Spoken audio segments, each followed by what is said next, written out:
agafa ku bidduka. Eyesunga okugula ekidduka naddala mu zino ennaku ze tugendamu munaffe olunaku olwaleero katutunuulire ku ki ky'olina okutunulako ekiyinza okuyamba okugula ekidduka. Olunaku olwaleero nga tonnagula mmotoka wadde ogenze mu bondi, tonnagula kika ekyo kiweegombye.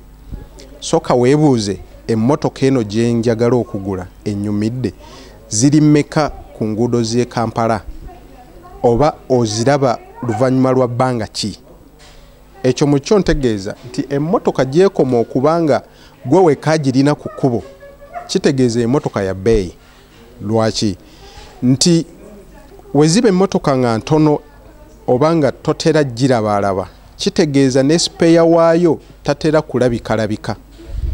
Ensonga ey'okubiri kitegeeza n'abagikanika batono, ojja noonya w'okanikira emmotoka eyo lwakuba si nnyingi. Kitegeeza nti n'ebintu byennyini katugambe twogedde ku sipeya, twogedde ku bamanyi okugikola oba obukugu ababulina ku emmotoka bagenda kuba batono.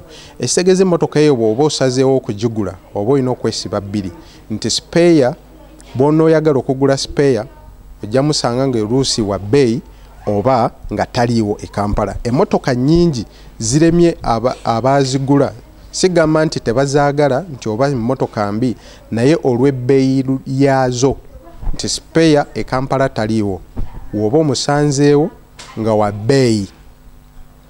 Ekirala ojja nakusanga nti emmotoka eyina endabirwamu nnyingi. Ntegeeza ki? Nti okwetooloola waggulu ku mmotoka yonna nga ndabirwamu. Ezo mmotoka ebika bwe bityo tubirabye, sijja kumenya kikawa n'eno, naye nga nti endabirwamu ezo zaatise naye nga tosobola gifuna katale.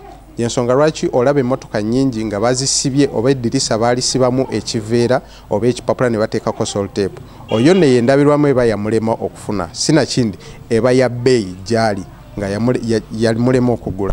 N'olwekyo nga tonnasalawo okugula kidduka ekyo kitwala waka mu kyalo Gomba kubalaga nga wewafunye emmotoka, sooka weebuuze ekika kino nziraba mmeka, ani gwe mmanyi agivuze, n'eyo ensonga yandibadde nkulu, ani gwe nnina eyali avuze emmotoka eno.